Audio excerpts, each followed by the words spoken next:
ओहो, आज जीटी में बहुत बड़ा दिन है। क्यों पता है? क्योंकि जीटी में आज कार रेसिंग होने वाली है। देखो, मैं अपनी कार लेके आ गया। आप भी अपनी कार लेके आओ और कमेंट से बताओ आपकी कार कौन सी है। बट वेट वेट वेट, अपनी कार इतनी स्कीडिंग क्यों हो रही है? स्कीडिंग इसलिए हो रही है, लगता है जिस इंजीनियर ने ये रोड बनाया उसने फिजिक्स नहीं पढ़ा है। तो हम फिजिक्स मैं उसको पढ़ाऊंगा और आपको भी समझाऊंगा कि आप भी आगे रोड बनाना तो ऐसा बनाना कि जैसी जिस स्पीड से कार निकाले और चलती चला जाए, फुर्र से निकल जाए। तो हम देखने वाले हैं कार स्कीडिंग क्यों होती है, हम रोड पे ऐसा क्या करें कि हमारी कार जैसी चल रही थी वैसी ही चलती चली जाए।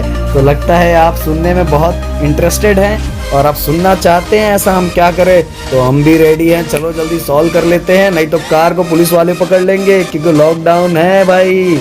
तो रेडी हो? चलो, प्रदीप सर आपके साथ हैं, चलो आज।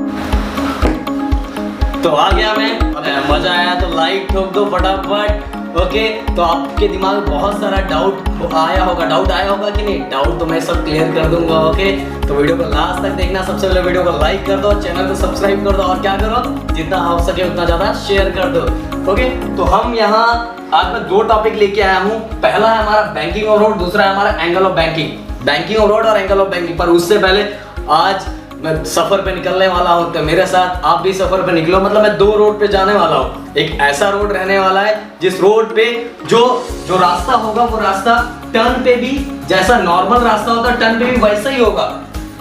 बोईसर वाला रोड जैसा नॉर्मल रास्ते पे रहता है टर्न पे भी वैसा ही रहता है। स्ट्रेट रास्ते पे जैसा रहता है वैसे ही टर्न पे भी वैसा ही रहता है। अपना बोईसर वालों को पता होगा, बोईसर वाले सही बोल रहा हो कि नहीं। बेचारों को खुद साइकिल ऐसे घुमाना पड़ता है, जब स्पीड में जाते हैं तो साइकिल ऐसे टिल्ट करना पड़ता है खुद। समझ रहे हो ना मेरी फीलिंग को, क्योंकि मैं भी बोईसर वासी हूँ। ओके, और दूसरे कौन से रोड पे मैं जाने वाला हूँ पता है? दूसरा हाईवे पे जाने वाला हूँ। आज मम्मी पापा को नहीं बताएंगे, हाईवे पे निकलेंगे आज, तो आप लोग भी बताना मेरे साथ हाईवे पे चलना है। ओके, तो दूसरा, जब स्ट्रेट रोड पे हम चलेंगे तो नॉर्मली ऐसा होगा, पर जैसे ही टर्न आएगा हाईवे पे, इसका आउटर एज जो होगा वो इनर एज के कंपैरिजन में थोड़ा उठा हुआ रहेगा। तो उस रोड पे भी चलने वाले हैं। चलो सफर पे निकलो, चलो अपनी बाइक उठा लो। तो जो नॉर्मल स्ट्रेट रोड रहेगा उसके कंपैरिजन में जैसे हम टर्न पे जाएंगे तो आउटर एज उठा हुआ रहेगा edge compare to inner edge, और इसी को उठे हुए पार्ट को हम बोलते हैं बैंकिंग ऑफ रोड। क्या बोलते हैं? Banking of road. The process of rising outer edge of a road over its inner edge, outer edge उठा हुआ रहता है as compared to inner edge through a certain angle, कुछ छोटे एंगल पे। इसी को बोलते हैं हम बैंकिंग ऑफ रोड। जिस रोड पे हम चोरी चुप के जाने वाले हैं, मम्मी जाने नहीं देती हाईवे वाले रोड पे, और उसी रोड पे हम जब देखेंगे टर्न पे जाएंगे। हो सकता है इंडिया में बहुत सारे हाईवे पे भी ऐसा नहीं मिले, हो सकता है, पता नहीं, हो सकता है, क्योंकि हम जब छोटे थे हाईवे पे जाते थे तो हमें पापा के साथ जाते थे तो हमारा दिमाग इतना नहीं चलता था, और जब बड़े हो गए अकेले तो जाने नहीं देते, तो हमें पता कैसे चलेगा? तो पेरेंट्स को बोलो एक बार लेके चलो तो देखेंगे हम लोग। तो जैसे कि हम स्ट्रेट रोड पे चलेंगे, स्ट्रेट रोड के बाद जैसे ही हम टर्न पे हाईवे पे आएंगे तो हमें क्या दिखाई देगा? कुछ एंगल पे आउटर पार्ट उठा हुआ दिखाई देगा। उठा हुआ क्यों दिखाई दिया? इधर क्या उनके पास बहुत पैसा था उसको उठाने के लिए? गवर्नमेंट के पास बहुत पैसा है? ऐसा कुछ नहीं है, वो हमारे सेफ्टी वाइज कुछ चीजों को उठाया हुआ है। क्यों उठाया हुआ है? पहले इस डेफिनेशन को देख लो। The process of raising outer edge of a road over its inner edge through a certain angle. कुछ एंगल पे मैं ऐसे बना के दिखा देता हूं। ये बाहर वाला पार्ट ये कुछ उठा हुआ है edge compare to inner part के कंपैरिजन में, और गाड़ी हमारी ऐसे आती है, ऐसे। तो outer edge of a road its inner edge through a certain angle, और इसी को क्या बोलते हैं हम? Banking of road. मेरे ख्याल से आपको समझ में आ गया होगा। जिस रोड का आउटर पार्ट थोड़ा उठा हुआ होगा edge compare to inner part turn पे, हाँ, बाकी जगह हर जगह स्ट्रेट रोड पे उठा रहेगा तो समझ लेना कुछ गड़बड़ है रोड पे, तो कंप्लेन कर देना। ओके, अगर कुछ ऐसा गड़बड़ आपको दिखाई दे रहा है, आवाज बंद करके रखो, नहीं तो फिर आपको वीडियो खत्म होने के बाद आपको प्रसाद मिलेगा फिर। ओके, थोड़ा पतला भी लाइट का प्रॉब्लम हो रहा है दोस्तों को। ओके, तो आउटर एज अगर उठा हुआ रहा है edge compare to inner edge तो उसको क्या बोलेंगे? Banking of road. ओके, जब बनाया हुआ कुछ ऐसे टूटा फूटा हुआ है तो उसको बैंकिंग ऑफ रोड मत बोलना कि सर मेरे अम्मया पार्क में ऐसा उठा हुआ था, मेरे संजय नगर में ऐसा है, तो ऐसा नहीं है भाई। ज़्यादातर ये बहुत कॉस्टली होता है, बहुत ज़्यादा खर्चा आता है इन चीज़ों में, इसीलिए गवर्नमेंट, अपनी इंडियन गवर्नमेंट बहुत हाईवे पे यही सब चीज़ों पे, यही सब जगह पे ज़्यादातर ऐसा करती है, जबकि करना चाहिए। क्यों करना चाहिए, उससे क्या फ़ायदा होता है, क्या होने वाला है, ये हम वीडियो लास्ट तक देखना, आपको समझ में आ जाएगा। बाकी बैंकिंग ऑफ रोड समझ में आया। The process of raising outer edge of a road over its inner edge through a shorter angle is known as a banking of road. मेरे साथ याद हो जाना चाहिए एक बार और। The process of raising outer edge of a road over its inner edge through a shorter angle called a banking of road. एक बार और याद हो जाना चाहिए। The process of raising outer as किसका, रोड का, किसके कंपैरिजन में कम ज्यादा रहता है, over its inner edge through a shorter angle, कुछ एंगल पे। और इसी एंगल को, जो एंगल पे ये वाला उठा हुआ, ये वाला क्या है नीचे, और यहाँ जो एंगल बनता है, इसी एंगल को हम क्या बोलते हैं, एंगल ऑफ बैंकिंग। इससे रिलेटेड एक डेरिवेशन है एंगल ऑफ बैंकिंग, तो डेफिनेशन को भी देख लेते हैं हम। Okay, angle of banking, the angle made by the surface of a road with horizontal surface. ध्यान देना, ये आउटर एज रोड का जो उठा हुआ पार्ट है, और ये इनर एज, ये उठा हुआ पार्ट, और ये ऐसी नॉर्मल है। और अगर मैं इसको ज्वाइन कर देता हूं, angle made by the surface of road with horizontal surface. Angle made by the surface of road with the horizontal surface of a road is called the angle of banking. मतलब कि जो outer as है और ये inner as है, अगर मैं इसको ज्वाइन कर देता हूं, तो ये दोनों के बीच में जो एंगल बनेगा, वही एंगल मेरे लिए क्या होगा, एंगल ऑफ बैंकिंग। हम देखेंगे कितने डिग्री से हमने रोड को बैंक किया हुआ है, उठाया हुआ है, वर्ड यूज करना बैंक। ओके, तो the angle made by the surface of road with the horizontal surface of a road is called the angle of banking. जितने डिग्री पे रोड को आउटर एज के कंपैरिजन में, इनर एज के comparison में दोनों को उठाया है, और वहां जो डिग्री बनने वाला है, उसी डिग्री को हम कहते हैं angle of banking. The angle made by, कौन बनाता है, सरफेस ऑफ रोड, किसके साथ बनाता है, विद द हॉरिजॉन्टल सरफेस, और वहां जो एंगल बनता है, उसी एंगल को हम क्या बोलते हैं, एंगल ऑफ बैंकिंग। क्या बोलते हैं, angle of banking. Angle made by the, कौन बनाता है, सरफेस ऑफ रोड, किससे बनता है, जब हम इस दोनों को ज्वाइन करेंगे, horizontal surface of road is called angle of banking. तो मेरे ख्याल से सबको समझ में आ गया होगा। अच्छे समझ में आया कि नहीं आया, फटाफट बताओ। The process of raising outer as किसके कंपैरिजन में, इनर एज कम होगा, आउटर एज का होगा, ज्यादा होगा, और इसी को क्या बोलते हैं, बैंकिंग ऑफ रोड। बोईसर वालों को कहीं भी ऊपर नीचे ज्यादा होता है।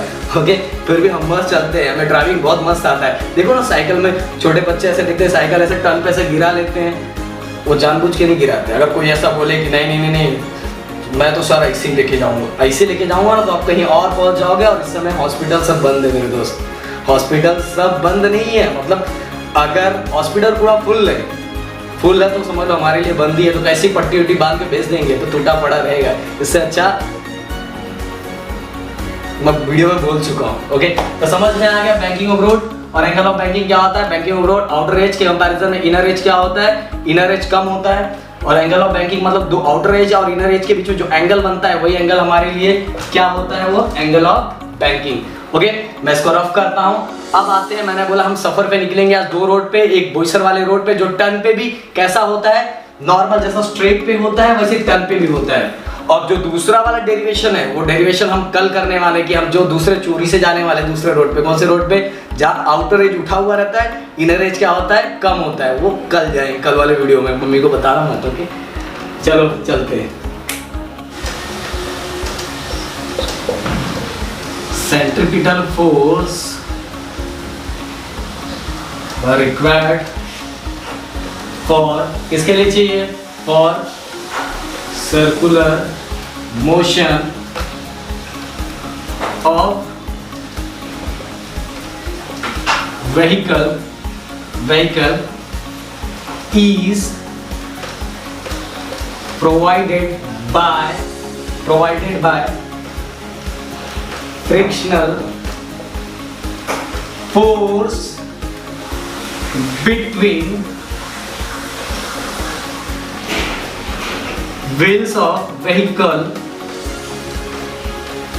vehicle and surface, टेंशन मत लेना, पहले पूरा लिख देता हूँ, surface of road। ओके, ये पॉइंट मैंने क्या लिखा है, बहुत इंपॉर्टेंट पॉइंट है, ध्यान देना अच्छे से। दिखाई दे रहा है कि नहीं? नहीं दिखाई दे रहा तो मैं एक बार पढ़ भी रहा हूँ तो इसको ध्यान देना अच्छे से। Centripetal force required for circular motion of vehicle. Centripetal force किसके लिए चाहिए? जो सर्कुलर मोशन, जब बाइक हमारी टर्न पे जाएगी, जब सर्कुलर मोशन परफॉर्म करेगा, सर्कुलर मोशन परफॉर्म करने के लिए क्या चाहिए आपको पता है?